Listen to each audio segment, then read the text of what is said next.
Hi hello friends, എല്ലാ കൂട്ടുകാർക്കും ചെമ്പനീർ പൂവിൻ്റെ പുതിയൊരു റിവ്യൂയിലേക്ക് സ്വാഗതം. അങ്ങനെ നമ്മുടെ ചെമ്പനീർ പൂവിലെ സച്ചിയും അതുപോലെ സുധിയും ശ്രീകാന്തും ഒക്കെ കുടിച്ച് നല്ല ഫിറ്റിൽ ഇങ്ങനെ ഒരു തരി പോലും ബോധമില്ലാതെ അങ്ങനെ വരികയാണ്. എന്തായാലും അവരുടെ ഭാര്യമാര് ഒരു വിധത്തിൽ പിടിച്ചുകൊണ്ട് വീട്ടിലോട്ട് കൊണ്ടുവരികയാണ്. അങ്ങനെ വീട്ടിൽ പുറത്ത് ഇറങ്ങിയതിന് ശേഷം, വണ്ടിയിൽ പുറത്തിറങ്ങിയതിന് ശേഷം ഭയങ്കര ബഹളവും കാര്യങ്ങളും കേൾക്കുമ്പോൾ അവിടേക്ക് നമ്മുടെ ചന്ദ്രയും അതുപോലെ തന്നെ രവീന്ദ്രനും കൂടി ഇറങ്ങി വരികയാണ്. അപ്പൊ ഇവിടെ കാണുന്ന കാഴ്ച, ഇവരിങ്ങനെ ഉരുണ്ട് കളിക്കുകയാണ്. ഈ കാല് നിലത്തുറയ്ക്കാതെ 3 പേരും അങ്ങനെ ഒരു സർക്കസ് കളിക്കുന്ന കാഴ്ചയാണ്. എന്താ ഇതൊക്കെ എന്നിങ്ങനെ രവീന്ദ്രൻ ചോദിക്കുകയാണ്.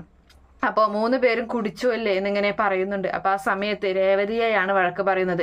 ഇവൻ കുടിക്കാതെ നോക്കണമെന്ന് മോളോട് ഞാൻ പറഞ്ഞതല്ലേ എന്നിങ്ങനെ രവീന്ദ്രൻ ചോദിക്കുമ്പോൾ, ഞാൻ പറഞ്ഞതാണ് അച്ഛ, പക്ഷെ എൻ്റെ കണ്ണ് വെട്ടിച്ച് പോയി കുടിച്ചതാണ് എന്ന് പറയുന്നുണ്ട്.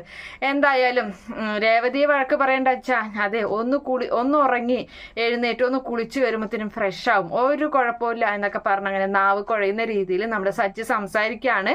അങ്ങനെ ആ സമയത്ത് ചന്ദ്രയോട് പായയും തലേണയും എടുത്തുകൊണ്ടുവരാൻ ആവശ്യപ്പെടുകയാണ്. ചന്ദ്ര അത് പ്രകാരം എടുത്തുകൊണ്ടുവരികയും അതുപോലെ തന്നെ ആ സിറ്റ് ഔട്ടിലേക്ക് ആ പായയും തലയണയും വലിച്ചെറിയുകയും ചെയ്യുകയാണ്. എന്നിട്ട് രവീന്ദ്രൻ പറയുന്നുണ്ട്, 3 പേരും ഇവിടെ കിടന്നോളാം, നിങ്ങളുടെ 3 പെൺകുട്ടികളും അകത്തേക്ക് കയറിപ്പോയേ എന്ന് പറയുകയാണ്.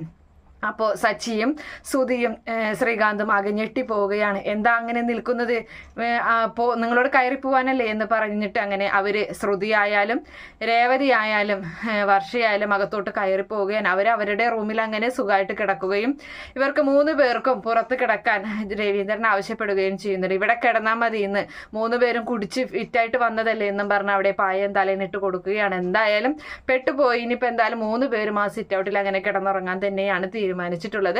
അങ്ങനെ ഒരു ഭാഗമൊക്കെയാണ് എന്തായാലും നാളത്തെ പ്രൊമോ ആയിട്ട് കാണിച്ചിട്ടുള്ളത്. ഈ റിവ്യൂ ഇഷ്ടപ്പെടുകയാണെങ്കിൽ ഈ ചാനൽ ഒന്ന് സബ്സ്ക്രൈബ് ചെയ്ത് സപ്പോർട്ട് ചെയ്യുക. Okay friends, bye, thank U.